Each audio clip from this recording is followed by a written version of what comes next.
Hey, I'm Sven Masterson, and I show men how to transform their stuck, dying, painful, and broken marriages into deeply connected, intimate, and passionate marriages. In this video, I want to speak specifically in response to a man that reached out today asking how to navigate a difficult circumstance in his marriage, which has been flourishing lately. He's been in multiple years of healing his marriage. It's going pretty well. And now he's at a place where he and his wife have a pretty big disagreement or difference of opinion about how to use some of their time and resources. And so I want to speak to him in this video, but also speak to the wider group of men who may be in a similar spot, trying to figure out how do I navigate a very different opinion between myself and my wife, especially one that might cause friction. Now, this man, in his particular dilemma, reached out because his wife has been a stay-at-home mom the entire duration of most of their marriage. He's a successful individual. He's also working on another new side venture and hustle as a man. And so he's dedicating a lot of time and resources to building this new business for himself, a business that he believes will add to his family's prosperity and their security and their overall well-being. But meanwhile, his wife has decided that she would like to re-enter the workforce. She would like to take a job that's relatively what he describes as being on the low end of the totem pole, and will allow her to not only just get out of the house and kind of get away from just the day-to-day grind that moms experience, but also allow her to contribute towards the family income. And so this man is facing a dilemma. He wants certain things for his future. His wife wants certain things for her future. And he is trying to build this business and yet running into some conflict because together as a couple who has children, there's only so much free time available in the day. And if she goes and takes this job, well, then that leaves him a very limited amount of time to work on building his new business. And so I want to distill this down into kind of a more generic pattern that will just exist in marriage. And that is, what do you do when you have a difference of opinion with your spouse about something that impacts both of you? How should you navigate that space as a secure, confident, grounded man, a man who is caring, a man who has a high value system, a man who loves to lead himself and loves to care for his family? What do you do when you're stuck in this place where your wife wants something very different than you? Well, I can totally relate to this. I've been in a relationship with my wife Zelda for about 31 plus years. We've been married for just about 30 of that. And right near the beginning, when we were having our first child, which was 26 years ago, my wife decided that she too would like to enter the workforce. Now, in the time we've been married, my wife actually has not been a contributor to the family income. She has decided to educate our children, to dedicate herself to that, and it's been my responsibility to go ahead and try to be the main provider for the family. I don't have a conviction that women shouldn't do this or whatnot. That's just how we decided to operate as a family. But for this little season, when we were just starting, we were woefully broke, and my wife was feeling the pinch. I was feeling the pinch of wanting more for ourselves than my paycheck could afford us. And so she says to herself, well, I want to do something. And at the time, she decided to be a Longaberger basket consultant. Now, as a young man, I didn't know there was such a thing. I didn't know what Longaberger was. And I didn't really have a notion that there were people out in the world who were consultants that could help you buy baskets. To me, it did sound crazy. But my wife had an interest in doing this, and so there was a season where she did that. She booked home shows, and she would go and do presentations in people's houses about these baskets and the story behind the baskets and why these baskets were expensive and a number of other things. And then not too long after that, she shifted to becoming a Pampered Chef consultant, which was the same idea, but now with like, kitchen gadgets and utensils, and sharing those with friends and having home shows and whatnot. But, both of those jobs required a lot of time, and it was time that was generally happening on Saturday mornings. It was happening in evenings. And I really didn't have an issue with her doing this work. But here was the rub for me. I was very young and very new and very insecure. And as a result, I was truly trying to work hard on bettering my own skill set and position so I could provide for a family. We were surrounded by a lot of people who had tremendously higher incomes than us. They lived in a social status that was intimidating to me as a young man. And I just felt very small around most of these other couples.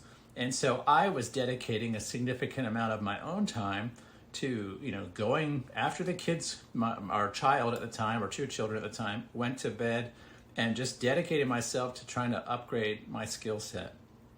And for a while, this put us in this position where essentially we had different ideas of how to use a shared resource between us. And that shared resource was free time.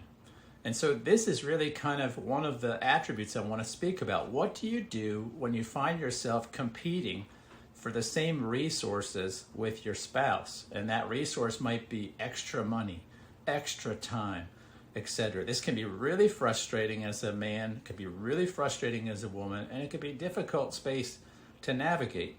And so that's what I wanted to encourage you with, you the man who reached out about this, is that that's really your dilemma. Your dilemma is you feel a sense of competition in both your perspective and for the resources that you have in mind. And so what you share with me, which I'm not sharing on this video, is all of the reasons you believe that it would be better for you to use that free time, the time she's talking about going out and working, rather than her doing that. And your assertion to me was, well, I could make more money in that time. She would actually start as an entry level. I'm a professional, and yada, yada, yada. And I get all that, and most men would understand that. You see, most men would look at that as a pure cost-benefit analysis. In the available time, who can make more money? And for some people, that's all they need. Some couples might say, yeah, that's what we really care about. We just want maximum dollars coming into the bank. And yet, a lot of people won't. And so what I want to encourage you to do is actually to set all that aside for a minute. Set aside the tactical stuff about which approach you or your wife's is going to earn more money. And first start with trying to understand the emotional need that you have behind your desire to use that time and the emotional desires that your wife has. Because most men go way too fast and blow past the emotions behind the things our spouse brings to us, and we go right for the story that they have about why that is, and we try to respond to their strategy, and we start telling them about our perspective, and we miss really an opportunity for connection, for closeness, and to just be a good spouse. And so the first thing I want to encourage you to do is to first and always start by looking for what is the emotional thing behind this opportunity. So your wife comes to you and says, hey, I want to get a job outside the house. I think it would do this, and I would love it if it did that, and yada, yada, yada. And I'm not saying dismiss any of these details, but instead of focusing on the tactical details of what she's saying, you will prosper yourself in a relationship if you first try to understand, okay, what is this woman feeling at the moment? What are the emotions driving what she's telling me? This is a great place to ask questions. It's a great place to experience and be empathetic, to be curious, and just to be open and present. And it might look like saying, okay, it sounds like you're feeling, in this case, a little financially insecure. And then create some space to talk about that, because it's much easier to figure out the direction you're going to go from here when you first actually validate the emotional experience someone is having. Now, men get really tripped up on this, thinking that validate means to approve and and like rubber stamp that the woman's perspective is his own. And it really doesn't mean that. Validating someone's emotions is just saying, yeah, I see that you're having this emotional experience, and accepting that that's who and what they're experiencing right now, without judgment, without believing they should be thinking and feeling something else, without trying to fix it. It's just witnessing something, putting yourself in the position of, like, what would that be like if I was experiencing, what would I feel? And allowing yourself to feel some compassion and empathy and appreciation that what your spouse is feeling at the moment doesn't feel good, maybe. Now, again, you don't have to necessarily have the same perspective. In fact, most of the time, you won't. But if you get caught up in your perspective, oh, you shouldn't feel that. Oh, I don't know why you feel that. That's a stupid idea. Let's do this. You're just going to lose in love and relationships because you're more concerned about your perspective than your spouse's. Now, I could tell you if you live that way and you keep being the man who's focused on his perspective and you invalidate other people's perspectives, almost certainly your wife will call you a controlling narcissist, and that's going to bug you deeply. Now, I'm not saying you are a controlling narcissist. I know that's almost never true when men are called that, but it's going to feel like that to a woman if you can't appreciate and learn to explore her perspective. And to do that as a man, we have to set our perspective aside for a few minutes. We do not abandon it. We just say, okay, my perspective is safe. I don't need to defend it. I don't need to pound my wife over the head with my perspective. Let me explore hers. Let me find out more about it.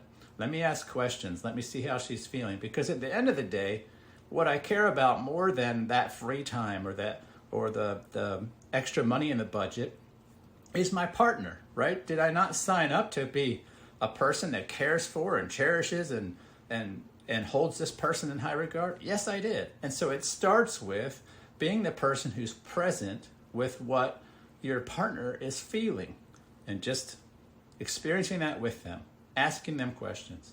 Tell me more about that. I'd like to understand how you're feeling about this. What's behind what you're talking about?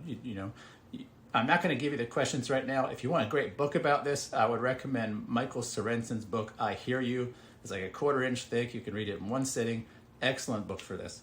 But when you start there, what you're actually doing is preferring your partnership over your perspective. And that is how you build long-term connection, ongoing intimacy, and vulnerability and closeness. The very things that you want, the very things that your partner wants. Now, once you've done that, I would recommend that you give some time and space before you talk about the tactical stuff. At least maybe 12, 24 hours, no more than a week, but give yourself some time to think about your partner's perspective before you feel like you need to make your like legal case to her about why she's wrong. Now, of course, that would be an unprofitable approach in general, but realizing you may have a different perspective, how do you talk about that as a wise, bold, confident, authentic, and grounded man? Well, you need to first have done that other work of making sure you have been a person who's present with her. And then come back and say, okay, let's talk about what you raised to me. You want to go get this job, this low-paying job, and you're feeling financially insecure. You want to get out of the house more. Okay. And so I want you to think about having a conversation where you really try to discover a few things. What are the things important to me? What are the things important to she? And what are the things important to we? And you might think of that in a relationship like this, right? You have your me space in your life. You have she space, that's stuff that concerns her. It's none of your business. And then you have the we space. That's stuff that you share together in common as a couple. Now, in a marriage relationship, especially one with children who need to be cared for and looked after, your free time is oftentimes, a lot of it will be we space, meaning somebody needs to care for the children, and that means you have to negotiate between yourselves who's going to do what. And so you would sit down and have a conversation with like this, and you'd find out what's important to you. and this is your spouse, right? Here's what's important to me. And then you would explore, what is it we both want? And so what you're looking for first is the overlap of where what each of you want in your perspectives is identical. That's your place to work together. That's commonality.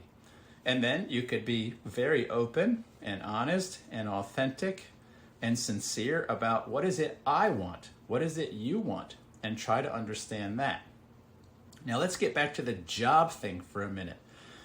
It's not always just dollars and cents.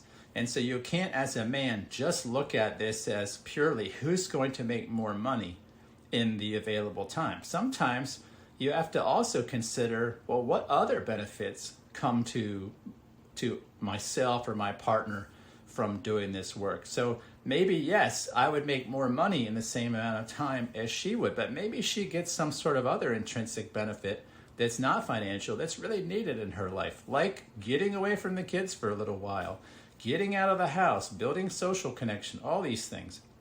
You need to work together to consider all of these. And so then you can build really a return on investment picture as a man that's factoring in everything.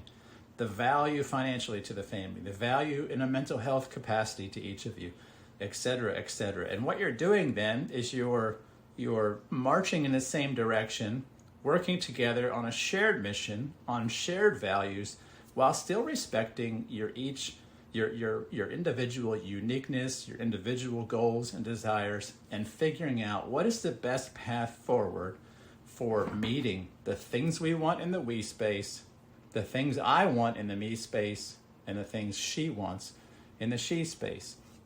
And that's going to take a little bit of give and take.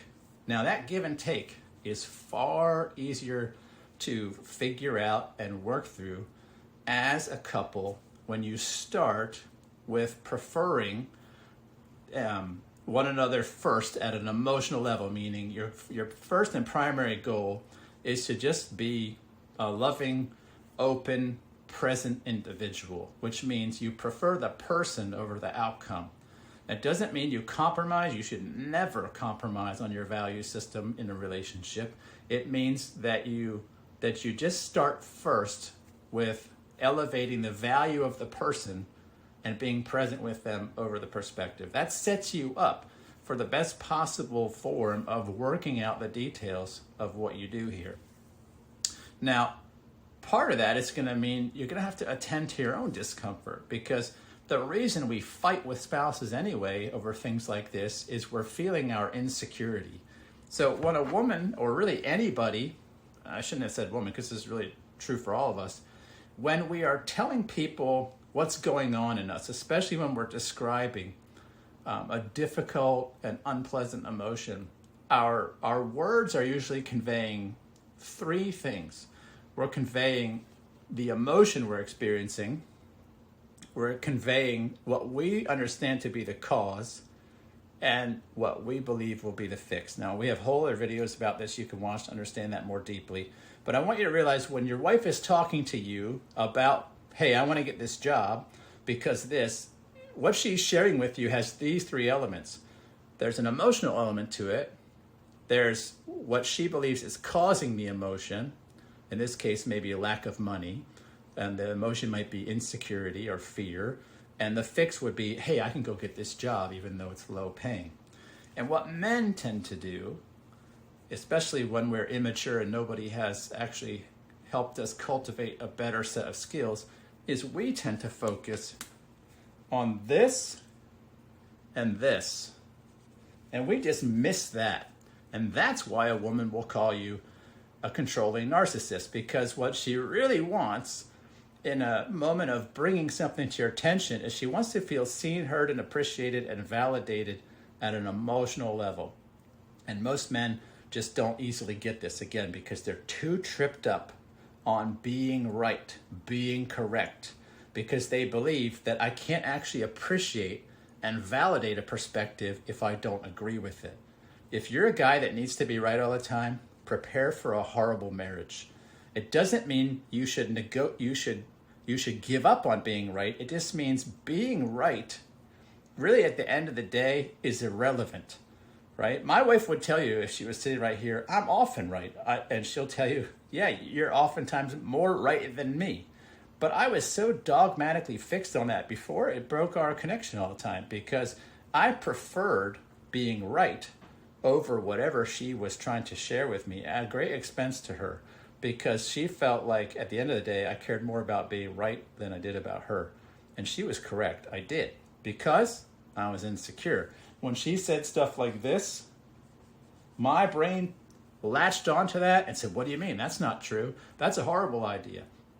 And so the moment she started telling me about her plan for fixing maybe the financial thing, and going back to the Longaberger and Pamper Chef story, man, I drilled into that like, well, it's gonna rob me of my time. How am I ever gonna learn this new skill set if I'm watching the kids because you're out trying to sell, a new can opener or a basket to somebody? And that's exactly where my mind went, because I was experiencing my own insecurity triggered by these two elements of the things she said. And it would be many years before I came to understand, pay attention to this, come back to this later. You can always come back later. It might feel urgent, but brother, when things feel urgent, they're usually just insecurities. Very little in life that's spoken like this that we feel as urgency really truly is. If somebody says, hey, the house on fire, urgent. Somebody says that person's bleeding to death, urgent. Somebody says, hey, I think I'd like to use the spare time we have as a family to get a second job, not urgent. It just feels urgent when we're feeling our insecure thoughts about what that means if it happens. And so you do yourself a disservice if you follow the cause or the fix angle of whatever your spouse is sharing. Instead, be present, stay with the emotion, come back to the fix and cause stuff later. That goes back to what I said a little while ago. Now recently, not that many moons ago, my own wife came back again after 30 years of a relationship, pretty much being the sole provider for all 26 years of parenting. And she said something again. She said, hey, I've been thinking, maybe I should get a job. Now, this was not too long after I transitioned from being a full-time software architect to doing this for a living. Our financial picture had changed quite a bit, and quite a bit lower, because this is very rewarding work to do, but it's not financially rewarding compared to the work I used to do. And my wife was feeling that pinch, and someone had called actually to speak to our daughter to see if she might be interested in a job. And my wife said, maybe I should do that. And so she shared this one day with me on the way to pick up a car from the mechanic. And knowing better than my 20-something-year-old self, I investigated the emotion. Oh, it sounds like you're feeling a little bit insecure. And I just stayed present. I gave her the opportunity to tell me more about what she's feeling. I didn't respond to the idea of getting a job right away. I just explored with her a little bit what she's feeling, what is going on. And I just let that be for a little while. Now, we've kind of matured as a couple in this, and that we don't have to wait days to talk through some of these things, because we practice just being open and present. And so a little bit later in the conversation, I asked, do you want my feedback about this now? Do you want to hear my perspective, or did you just want to share this? And she said, yes. And so then I was able to say, okay, I see what you're feeling. I see why you're feeling it, and speak to those things, not with offering a fix, but just like, hey, I see the insecurity here, going back to the emotion. And I appreciate that you have walked through this season with me, with support. I know it's been hard, and just offered an acknowledgement that it was valid to feel this way, right? It's never ours to judge what other people feel. Feelings are incontestable. If you feel something, that's what you feel. I can't judge it. I can't tell you it's a right feeling, it's a wrong feeling. It's just a feeling, and it's your feeling, and I can't judge it. I can validate, though, and say, yeah, I see that you felt it. I get it, right? And that's not my approval or dismissal of the feeling. It's just me recognizing that you're feeling what you feel, that I see it and I accept what you said, right? And so that's what I did that day. And then we moved on to talking about my perspective, which, she had already offered hers to me when she shared with me her cause and fix. And I moved on to mine, and I said, I've really actually appreciated that in our marriage that you've wanted to financially help at times. It's been really appreciative, but I'm also really glad you haven't, because it's motivated me to dig deeper as a man, to find really new parts of myself that maybe I would have run from had you just gone and entered the workforce and put a lot of money in the family budget. And again, I don't have any judgment for people who are dual income. This is not about that. This is just how we lived. I wanted to be able to dedicate myself to work so that my wife could dedicate herself to education of our children, which she did, and to great effect. And so for me, that meant like, hey, what can maybe I can dig deeper. Maybe I can learn new skills. Maybe I could push harder. And all of that was really helpful to me. And so I shared that with her this day, and I said, what I would really love is to do that some more. I would like to just keep pushing harder, because I believe that would be the best way for us to become more financially secure. And because it would pain me to know that you're out there working in a job that maybe you don't like, doing something that you don't want to be doing, merely because you're feeling financially insecure. So what I would really love is if I could keep owning that responsibility and role in our family. And I wasn't asking permission. I was just sharing this is what my authentic position on it was. And she said, okay. And we carried on with our day and with this way of living as a couple.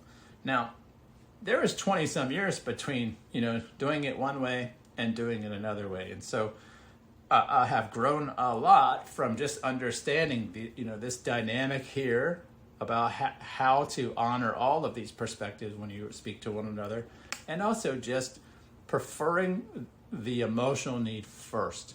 And so my takeaway for anyone watching this video is, when you're trying to negotiate or navigate rather a difference of opinion with you and your spouse, start with love. Start with first honoring that the person in front of you is an important individual in your life. They have value, worth, and significance, as do you. And remember first that, to preserve that is more important than your perspective in this moment. You'll get to the perspectives. You'll get a chance to share each of your perspectives, but first start there. The second thing is, don't judge other people's emotions, and don't harshly judge other people's perspectives. Now, this can get confusing for some people when I talk about this. I'm not saying don't have an opinion about her perspective. I'm just saying resist the temptation to pick a winner between perspectives. Own your perspective, appreciate the other person's perspective, and then dialogue about them. Come together to try to understand how you can have a solid agreement about the we space. You can hang on to yourself in the me space, and it supports your bride hanging on to herself in the she space. That's the ideal way to do that. And my experience is, if you make space and room and time for these kinds of conversations, and you show up as an authentic version of yourself, committed to the expression of your value system, including your love for your bride, you'll get there. It takes time. It doesn't always happen as quickly as most men would like, but it's effective. And so with that, here's what I'll do. I want to invite you, if you have questions about this kind of stuff, if you're stuck and maybe navigating difficult spaces and scenarios with your spouse or significant other, I would love it if you'd add a question about that in the comments. We would love to make a video for you, hear more about what you're stuck with, and anything that maybe we didn't cover today or that we did and you'd like some clarity about. I would also love it if you found this at all helpful, if you hit the thumbs up button and subscribe. It helps us to get videos like this in front of more men.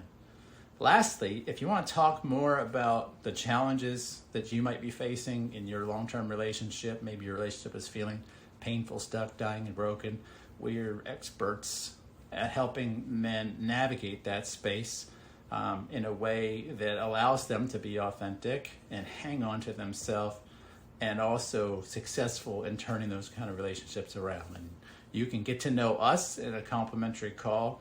There's no sales process there, just an opportunity to talk one-on-one, in person, over Zoom, about whatever's going on in your life, and we can begin to get to know you. You'll find a link below for that in the description. And with that, I'll wish you a good day, and I'll see you soon. Take care.